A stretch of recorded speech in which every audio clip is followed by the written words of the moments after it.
దేవుడు మన పక్షం ఉండాలంటే మనము ఏమి చేయాలి?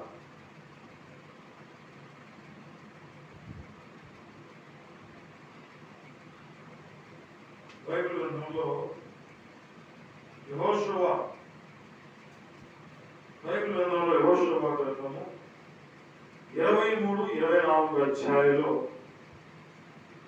మరి యెహోషువ వృద్ధాప్య దశలోనికి వచ్చినప్పుడు, యెహోషువ అంటే మోషే తర్వాత మరి యెహోషువ మరి నాయకత్వం, ఇశ్రాయేలు ప్రజలకు నాయకత్వం వహించినట్లుగా చూస్తున్నాం.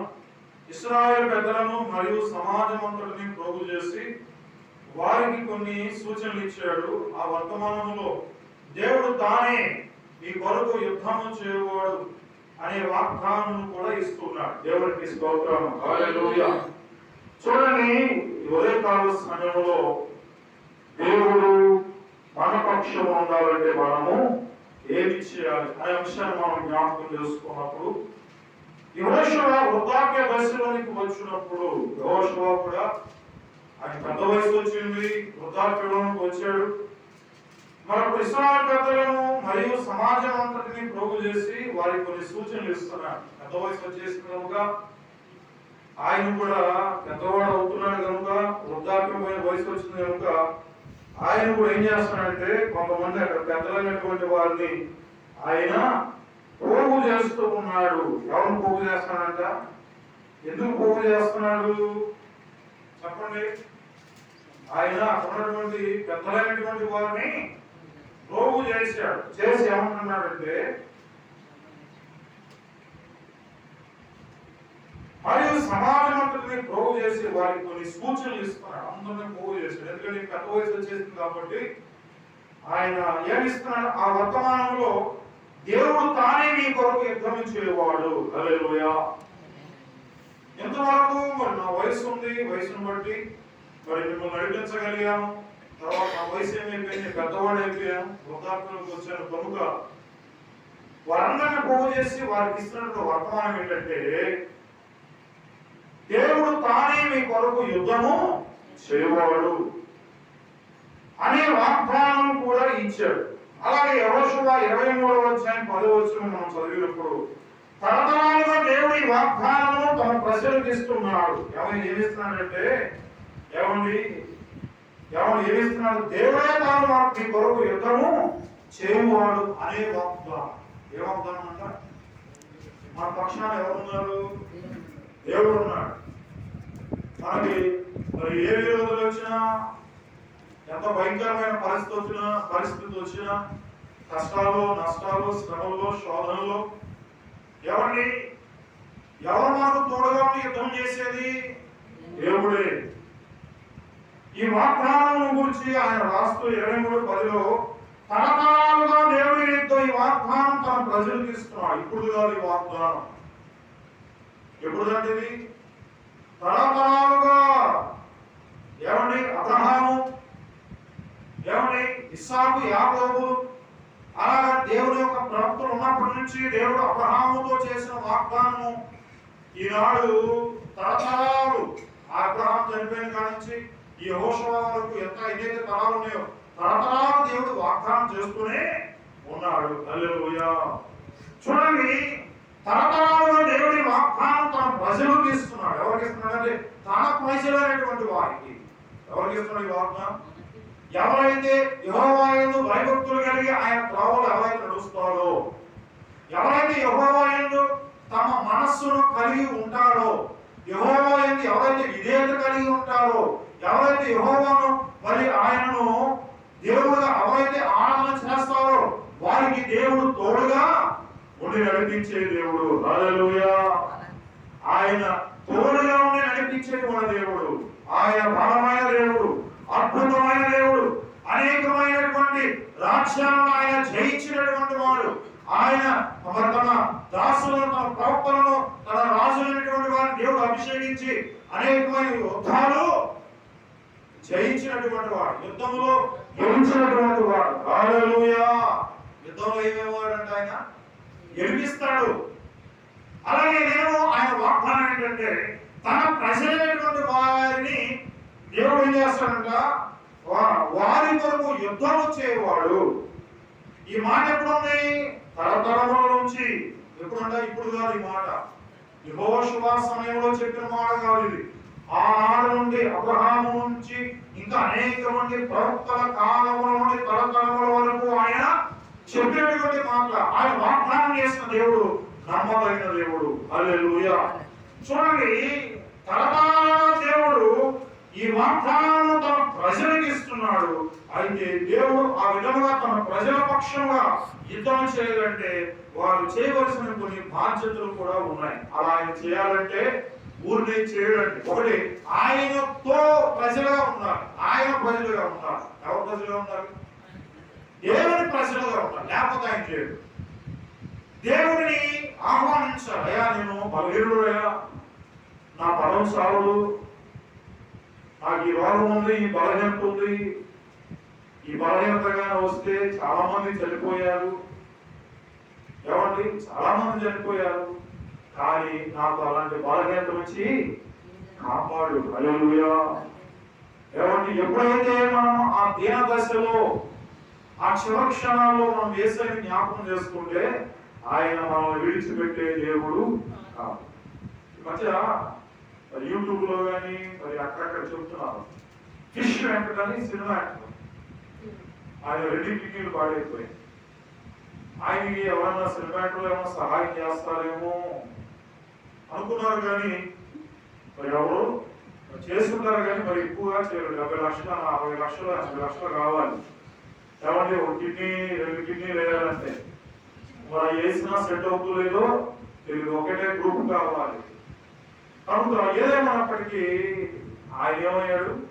చనిపోయాడు. నిజంగా అతనే, అయ్యా నువ్వు నన్ను కాపాడు ప్రభువా. గడగా ఉందా? కూర్చో కూర్చో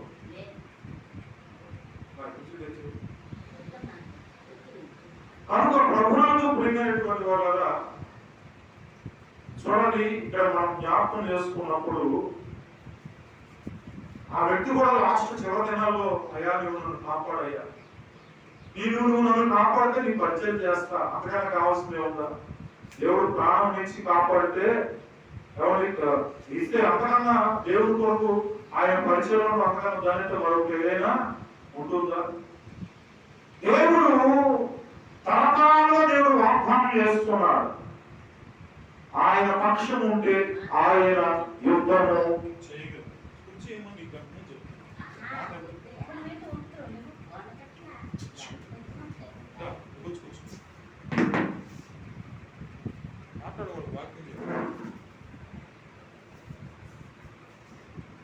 ప్రభువునందు ప్రియమైనటువంటి వాళ్ళ చూడండి, దేవుడు మన పక్షంలో ఉన్నారంటే ఆనాడు యెహోషువ ఆ మాట చెప్పాడంటే కారణం ఏంటంటే, ఎవరైతే దేవుని పక్షం ఉంటాడో వారి జీవితాల్లో దేవుడే ఉండి వారికి ఉన్న ప్రతి సమస్య నుంచి, ప్రతి ఆర్థికమైన సమస్యల నుంచి, ఆహార సంబంధమైనటువంటి పరిస్థితుల నుంచి దేవుడు కాపాడేటువంటి వాడు. హల్లెలూయా. అలా ఉండాలంటే మనం ఏమి చేయాలి? బైబిల్ గ్రంథంలో కొన్ని మాటలు రాయబడి ఉన్నాయి. చూడండి, ఒకటి, దేవుడు మన పక్షంలో యుద్ధం చేయాలంటే అది ఏదైనా సరే. ఎన్ని సమస్యలు లేవా? సమస్యలు లేని మానవుడు ఎవడో? ప్రతిదీ సమస్యే, ప్రతిదీ సమస్యే. ఈ సమస్యలన్నీ మన జీవితంలో యుద్ధాలు లాంటి. యుద్ధం యుద్ధం యుద్ధం. ఒక సైనికుడు యుద్ధానికి వెళ్ళాడంటే అలా తిరిగి రాకూడదు. ఒకవేళ పారిపోయి వచ్చాడా వాడి పని ఏమవుతుంది? ఇక రాజు చంపేస్తాడు. యుద్ధానికి వెళ్ళి వెనక్కి చూడకూడదు. యుద్ధం ఉంటే ఉంటాం, పోతే పోతాం.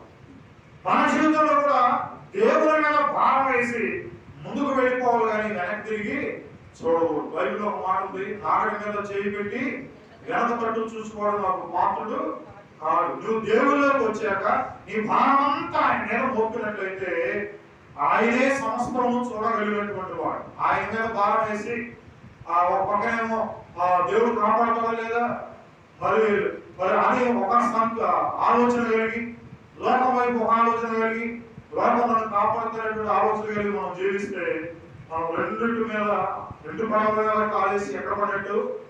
మధ్యలో సముద్రంలో పడినట్టు. కనుక ప్రభువునందు ప్రియమైనటువంటి వారుగా యేసు ప్రభు నిజమైన మీరు ఒప్పుకొని యేసయ్య మీద భారం వేసినట్లయితే నీ భారం అంతటిని యెహోవా తీసివేస్తాడు. హల్లెలూయా. అందుకే అంటాడు కదా, ప్రయాసపడి భారం వచ్చిన సమస్త జనులారా మీరు నా యొద్దకు రండి, నేను మీకు విశ్రాంతిని కలుగ చేస్తా. ఈ దినం విశ్రాంతి ఎవరి దగ్గర ఉందంటే దేవుడి దగ్గరే ఉంది.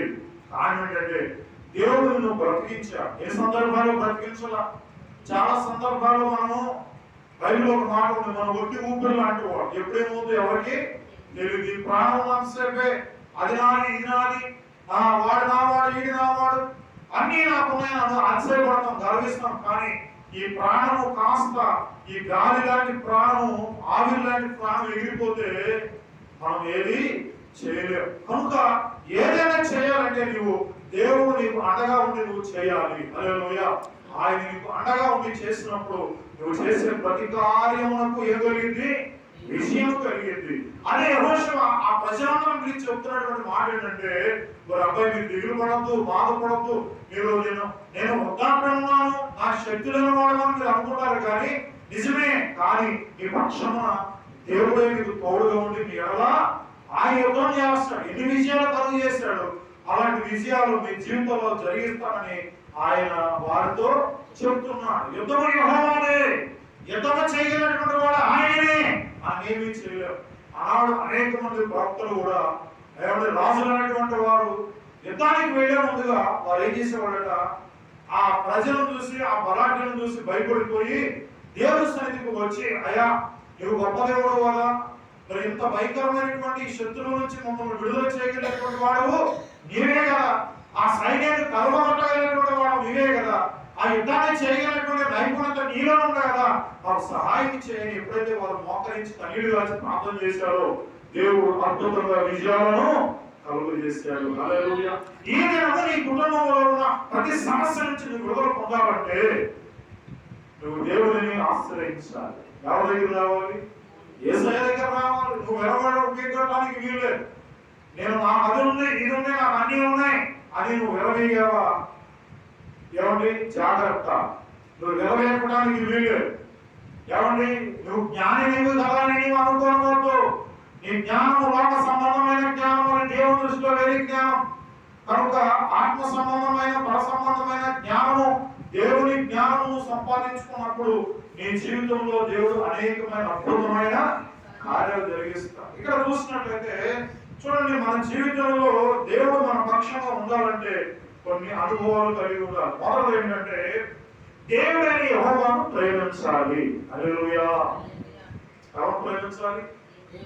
ఆ యెహోషువ ఎవరు ప్రేమించాడంటే దేవుడు ప్రేమించాడు కనుక ఆయన ద్వారా అనేకమైన అద్భుతమైన కార్యాలు, యుద్ధంలో జయాన్ని కలుగు చేశాడు కనుక ఆయన చెబుతున్నటువంటి మాట ఏంటంటే ఎవరైతే దేవుని యొక్క భయభక్తి కలిగి ఉంటారో, ఆయనను ప్రేమిస్తారో ఆయనకు దేవుడు దగ్గరగా. బైబిల్లో మాట ఉంది కదా, నన్ను ప్రేమించు వారిని నాస్తికర్తలుగా చేస్తాను. ఎవరంటే ఎవరంట? ఎవరు ప్రేమిస్తే? దేవుడిని మనం ప్రేమిస్తే ఆయన మన జీవితంలో అద్భుతమైన కార్యములే కావాలండి. నన్ను ప్రేమించు వారిని ఆస్తికర్తలుగా చేస్తాను, వారి నిధులను నింపుతాను. ఏమండి? కనుక ప్రభువును ప్రేమించినటువంటి వాళ్ళ ఈ ఉదయకాల సమయంలో మనము దేవుడిని ప్రేమించాలి. మొదటి మాట ఏంటంటే ఆయనను మనం ప్రేమించినప్పుడు ఆయన మన పక్షంగా ఉండి యుద్ధం చేస్తాడు. మనమంతా మనష్టానుసారంగా జీవించి అయ్యా ఇది చేయయ్యా, అయ్యా ఇది చేయయ్యా, అయ్యా ఇది కాపాడయ్యా, అయ్యా నన్ను రక్షించయ్యా, నేను స్వస్థానికి సిద్ధంగా ఉన్నానంటే అది జరిగే పని కాదు. ఒక వ్యక్తి బ్రతకాలంటే దేవుడు ఆయుష్ ఇవ్వాలి. ఆయన ఆయుష్ ఇవ్వకపోతే ఏది? ఆయన ఈ దినము నీకు ఆయుష్ ఇచ్చాడంటే అర్థం ఏంటంటే ఆయన నిన్ను ప్రేమిస్తున్నాడు కనుక నీవు కూడా ఏం చేయాలంట? ఆయనను ప్రేమించాలి. అది ఒక పాడుగా ఒకని ఆయుష్ ఆశీర్వాదము నీ వశమై ఉన్నది, నీ సరి భక్తులలో నెమ్మది కలిగినదా. ఒకరి ఆయుష్ ఎవరిలో ఉంది? ఆయన ఇవ్వాలండి. ఉదాహరణ, ఈ దినం మనం ఆరోగ్యం ఉన్నామంటే అది ఎవరిచ్చిన ఆయుష్? ఎవరిచ్చింది? మన సొంతంగా లేదండి. అందుకని అంటాడు మనుషులు రొట్టె వలన మాత్రం కాదు కానీ, అంటే అర్థం ఏంటంటే తినే సృష్టి ఫలాలు కానీ, లేకపోతే గంభీర్యాన్ని కానీ, లేకపోతే అది కానీ ఇది కానీ దేని వల్ల మనుషులు వాటి వల్ల కూడా చాలా ప్రాబ్లమ్స్. ఇప్పుడు డాక్టర్ నేను పాస్టర్ మీటింగ్ వెళ్ళానమ్మా, ముగ్గురు దైవ సేవకులు మీటింగ్ జరిగింది. ఆ మీటింగ్ కనీసం 200 మంది పాస్టర్స్ వచ్చారు. అందులో అయిపోయిన తర్వాత భోజనాలు పెట్టారు. ఆ భోజనాలకి పాస్టర్స్ వాస్తవంగా బాగా తినగలిగినటువంటి వారు తింటారు. కానీ కొంతమందిని గమనించినప్పుడు వర్కర్స్ దగ్గరికి వెళ్తారు. ఎక్కడికి వెళ్తా? పొలం పెడితే పొలం దగ్గర రాక కారణం ఏంటంటే అది తినడం వల్ల ఏమవుతుంది? గ్యాస్, చాలా రకాలైన సమస్యలు, హార్ట్ స్ట్రోక్స్, ఇలా రకరకాలైనటువంటి వ్యాధులు కనుక భయపడుతున్నారు. అంటే అర్థం ఏంటంటే నేను అంటున్నాను, తినే ఆహారం బట్టి కూడా ఏం కలుగుతుంది? రోగము కలుగుతుంది. అందుకని బైబిల్లో ఏమంటాడంటే నీ గొంతుకి కత్తి పెట్టుకోవాలంట. ఏం పెట్టుకోవాలి? కత్తి పెట్టుకో. అంటే గొంతు కత్తి పెట్టుకుంటే ఇష్టం వచ్చిన తినడానికి అవకాశము లేదు. ఆ కత్తి తీసినప్పుడు ఏదైనా తినాలి. ఏమండి అవదే కత్తి లేకపోతే ఏర్పడతారు ఏమవుతుంది? లోపలికి వెళ్ళిపోతుంది. దానివల్ల ఏం కలిగిందంటే లోపలికి మధ్య కొత్తగా వాల్స్ బ్లాక్ అయిపోతాయి. ఉండే నరాలు 3-4 ఉంటాయి. అవి అందులో బ్లడ్ క్లాట్ అయిపోయి అక్కడ రక్త ప్రసరణ ఏమైపోతుంది? ఆగిపోతుంది. ఈ విధంగా చనిపోయినటువంటి వాడు బోచుడు మంది, చాలా మంది చనిపోతున్నారు. మన సినిమా ఎవరైనా కోటా శ్రీనివాసరావు గారు ఏమయ్యాడు? చనిపోయాడు. సినిమా ఫీల్డ్ మీద దెబ్బ పడింది. ఇప్పటికైనా వారు చేయాల్సింది ఏంటంటే యేసు ప్రభు నిజమైన దేవుడు, ఇవన్నీ మనుషులు కల్పించుకున్నటువంటి మాయా స్వరూపం, ఇదంతా మాయా అనేటువంటి విషయం వాళ్ళు తెలుసుకుని ఎవరైతే బయటకు వచ్చి యేసు ప్రభు నిజమైన దేవుడిని నోటితో ఒప్పుకుంటాడో వాడు చక్కగా బ్రతుకుతాడు. హల్లెలూయా, హల్లెలూయా. ప్రభునందు ప్రియమైనటువంటి వారులారా, యెహోషువ 23:10-11 అంటాడు, దేవుడు తానే మీ కొరకు యుద్ధం చేయవాడు. హల్లెలూయా. అంత గొప్ప దేవుడు అండి. ఆయనను మనం ప్రేమించినప్పుడు జరిగేటువంటి కార్యం ఏంటంటే ఆయనే దేవుడు తానే మీ కొరకు యుద్ధము చేయవాడు అని ఆ పదము తరువాత గనుక అనే పదము వాడబడింది. గనుక ఈ పదము షరతులను తెలియజేస్తుంది. ఆ షరతులు ఏమనగా దేవుడైన యెహోవాను ప్రేమించాలి. దేవుడిని ప్రేమించడం అనే మాటకు నిర్వచనం దేవుని యొక్క ఆజ్ఞలను గైకొనుటయే. హల్లెలూయా. దేవుని ప్రేమించడం అంటే ఏంటంటే దేవుని ఆజ్ఞలు గైకొనాలి. హల్లెలూయా. ఏ గైకొనాలి? ఆజ్ఞలు గైకొనాలి. దేవుడిని ప్రేమించడం అంటే ఏదో ప్రేమించడం అంటే అయ్యా నీ మీద నాకు ప్రేమ ఉంది అన్న కాదు. ఆయన ఆజ్ఞలు ఎవరైతే గైకొంటారో వారు దేవుడిని ప్రేమించినట్టు. ఏమిటి ఆయన ఆజ్ఞలు? 1 యోహాను పత్రిక బైబిల్ గ్రంథంలో చూద్దాం. 1 యోహాను పత్రిక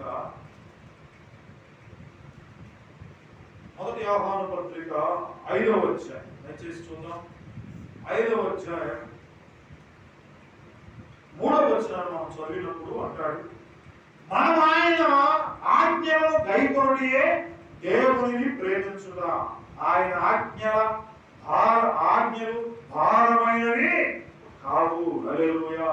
ఆయన ఆజ్ఞలు గైకొనడం అంటే అర్థం ఏంటంటే దేవుని ప్రేమించడమే. ఆ ఆజ్ఞలు కూడా ఎలాంటివి అంటే భారమైనవి కావు, బరువైనవి కావు. ఎలాంటివట? తేలికైనటువంటివి. హల్లెలూయా. ఎలాంటివట? నా కాడిని మోయటువంటి ఏంటి అర్థం ఏంటంటే నా కాడి తేలికగా ఉంటుంది. ఎవరు అంటే నిజంగా దేవుని ప్రేమించేటువంటి వారికి ఆయన బరువు కాదు, ఆయన భారం కాదు, ఆయన సిలువ తేలికైనటువంటిది. హల్లెలూయా. కనుక ఆయన అంటాడు, ఏమంటాడు ఇక్కడ 5:3లో, మనం ఆయన ఆజ్ఞలు గైకొనుటయే దేవుని ప్రేమించుట.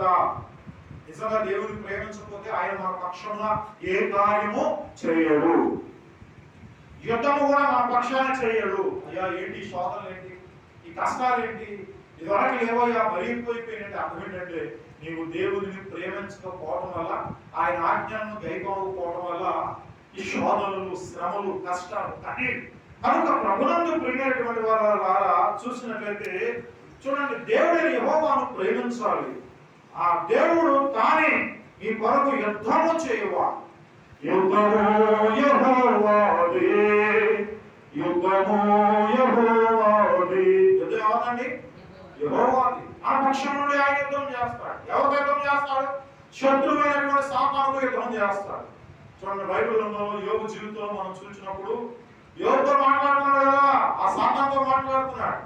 యోబు సంగతి నీకు తెలుసా? ఆయన నీతిమంతుడు, యథార్థవంతులను నిందారహితుడిగా ఉన్నాడు, నీతి న్యాయం జరిగిస్తున్నాడు అన్నప్పుడు ఊరుగానే నువ్వు ఆయన కంచి వేసావు కదా, అందుకనే నీతిని జరిగిస్తున్నాడు యోబు, ఒకసారి కంచి తీసివే అంటాడు. నిజంగా దేవుడు కంచిని తీసాడా? ఇలా తీసాడా? తీసాడండి. కంచిని తీసేస్తాడు. నువ్వు అతను ఏ విధంగా శోధిస్తావు శోధించు, కానీ అతని ప్రాణం తీసుకోవడానికి అధికారము లేదు. నానేమిటంటే నరుడు యొక్క ఆత్మ ఎవరు బిడ్డలు చెప్పమంట? యెహోవా బిడ్డలు చెప్పు. ఆ బిడ్డలు చెప్పని ఎవరో దుస్తులు తీసుకెళ్తే దేవుడు ఊరుకుంటాడా? ఊరుకో. నిజంగా ఈ దినము మనము మన జీవితంలో ఆయన మన పక్షం ఆయన యుద్ధం చేయాలంటే ఒకటే ఏం చేయాలంటే ఆయనను ప్రేమించాలి. ఎవరు ప్రేమించాలి? యేసయ్యను ప్రేమించాలి. కనుక ప్రభునందు ప్రేమైనటువంటి వాళ్ళ చూడండి, రెండోది మనం గమనించినప్పుడు దేవునికి నిష్కపటముగాను సత్యముగాను మనం ఆయన సేవించాలి. దేవుని ఎలా సేవించాలంటే రెండోది, ఒకటేమో దేవుని ప్రేమించాలి, రెండోది దేవుని నిష్కపటముగాను సత్యముగాను సేవించాలి. నిష్కపటం అంటే అర్థం ఏంటంటే లోపల కుళ్ళు పుస్తములు ఇవి ఉండకూడదు. కుళ్ళు పుస్తములు ఉండటానికి వీలు. అంటే అర్థం ఏంటంటే మీరు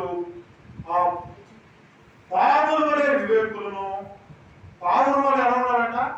నిష్కపటులుగా ఉండాలి. అంటే అర్థం ఏంటంటే ఏమండి, ఒకటి మనం ఆయన ప్రేమించాలి, రెండోది మనం ఏం చేయాలంటే మనము దేవుని ప్రేమిస్తున్నప్పుడు మనలో నిష్కపటమైన మనసు ఉండాలి, కానీ కుళ్ళు కుషితాలు ఉండి లేకపోయిన ఆలోచన ఉండి ఎవరి మీద పగ ఉండి ఇలాగా మనం ఆయన ప్రేమిస్తే అది ఆయన ఏమంటాడంటే ఇది ప్రేమ కాదు. చూడండి, యెహోషువ గ్రంథము 23వ అధ్యాయం 24వ అధ్యాయం దయచేసి 24 యెహోషువ 24వ అధ్యాయం 14వ వచనం మనం చూసినప్పుడు, కాబట్టి మీరు యెహోవా యందు భయభక్తులు కలవారై అంటే అర్థం ఏంటంటే నిష్కపటం అంటే అర్థం ఏంటంటే ఉదాహరణ పావురం. ఏమా వింటున్నారా? పావురానికి ఏది తెలియదు. పావురం ఒక చోట కూర్చొని మేపుతా ఉన్నప్పుడు సైలెంట్ పిల్లి వచ్చే విషయం కూడా దానికి ఊరే దొరికిపోతుంది. అంటే దేని మీద దాని ఆలోచన ఉండదు. సమృద్ధిగా ఆహారం దొరికింది కాబట్టి చక్కగా తినాలి. దానికి ఎన్ని కష్టాలంటే అది పైకి వెళ్ళేటప్పుడు, పైన ఎగిరేటప్పుడు దానిని చంపడానికి రకరకాలైనటువంటి పక్షులు, గద్దలని, డేగలని, ఇంకో వేరు పెట్టలన్నీ ఉంటాయి. అవి పరిగెత్తు ప్రయాణం చేసుకుని ఎగురుతున్నప్పుడు అమాంతంగా వచ్చి వాటిని పట్టుకొని తీసుకెళ్లి చంపి తినేస్తూ ఉంటాయి. భూమి మీద కూడా నేను ఆహారం తిన్నప్పుడు పిల్లులు కుక్కలు గగుతున్నా ఎత్తుకెళ్ళిపోతూ ఉంటాయి. నిష్కపటమైనటువంటిది. యేసు ప్రభువు కూడా ఆయన యోర్దానులో నుండి బాప్తిస్మం బయటకు వచ్చినప్పుడు ఏమొచ్చింది? పావురం వచ్చింది. పావురం దేనికి సాదృశ్యం అంటే పరిశుద్ధాత్మకు సాదృశ్యం. పావురము ప్రభు మీద వాడి ఏమన్నది? ఈయన నా ప్రియ కుమారుడు, ఈయన యందు నేను ఆనందిస్తున్నాను. నిజంగా పావుర స్వభావం కలిగినటువంటి వారు దేవుని ప్రేమిస్తున్నట్టు లెక్కగానే ఏమండి పావుల వలె వివేకము కలిగినటువంటి వారు. దేవుని దృష్టిలో కూడా వివేకం కలిగి ఉండాలి. ఏది చేయాలి, ఏది చేయకూడదు అనే వివేచన కూడా కలిగి ఉండాలి, వివేకము కలిగి ఉండాలి. ప్రభునందు ప్రియమైనటువంటి వారు ఇక్కడ అంటాడు, చూడండి 14-15 వచనంలో, కాబట్టి మీరు యెహోవా యందు భయభక్తులు గలవారై ఆయన నిష్కపటముగాను సత్యముగాను సేవించుచు మీ పితరులను నది అద్దరిని ఐగుప్తులోను సేవించిన దేవతలను పడద్రోసి యెహోవానే సేవించుడి. మరో 15వ వచనంలో, యెహోవాను సేవించుట మీ దృష్టికి కీడని తోచిన యెడల మీరు ఎవరిని సేవించుదురో? నది అద్దరిని మీ పితరులు సేవించిన దేవతలను సేవించుదురో? అమోరీయుల దేశమును మీరు నివసించుచున్నారే, వారి దేవతలను సేవించుదురో? నేడు మీరు కోరుకునుడి, మీరే వారిని సేవక కోరినను నేనును నా ఇంటి వారును యెహోవాను. దేవునికి స్తోత్రం. ప్రజలతో చెప్తున్నాడండి యెహోషువ. ఏమంటున్నాడంటే, మీరు యెహోవా యందు భయభక్తులు కలవారై ఆయన్ను నిష్కపటంగాను సత్యముతోను సేవించాలి. నిష్కపటం అంటే లోపలే ఉండకూడదు. సేవించినప్పుడు సత్యము అంటే అసత్యం మనం ఉండటానికి లేదు. అందుకని ప్రభు మార్గము సత్యము జీవనమై ఉన్నాడు కనుక మనము కూడా ఆయన సత్యుడై సత్యము కలిగినటువంటి దేవుడు అయినాడు కనుక ఆ సత్యమును మనం కూడా గ్రహించి ఉన్నప్పుడు మనలో కపటం లేదు, నిష్కపటులుగా ఉన్నాం. అప్పుడు మనం ప్రేమించినప్పుడు ఆ ప్రేమ ఏమిటంటే దేవునికి అంగీకృతంగా మార్చబడి ఏక మనస్సు కలిగి ఏకాత్మ కలిగి ఆయన మన పక్షమున ఆయన ఏం చేస్తాడంట, యుద్ధము చేస్తాడు. హల్లెలూయా, హల్లెలూయా. అందుకంటాడు మీరు అద్దరిలో ఉన్న చూడండి అమోరీయుల దేశమున మీరు నివసించున్నారు కదా, వారి దేవతలను సేవించుదురో నేడు మీరే కోరుకోవాలి, కానీ మీరు ఎవరిని సేవించుకోరులను మీ ఇష్టం. అది చెప్పవలసిన బాధ్యత నాది, చేయవలసిన పని మీది. ఒకవేళ చేసినా చేయకపోయినా నేను నా ఇంటి వారు ఎవరు సేవిస్తా ఉంటున్నాడు, యెహోవాను సేవిస్తాం. దేవునికి స్తోత్రం, హల్లెలూయా. మొదటిది దేవుడైనటువంటి ఆ యెహోవాను ప్రేమించాలి. రెండవది చూసినట్లయితే దేవుడిని ఇష్టప్రమగా సత్యంగా ఆయన సేవించాలి. స్వచ్ఛము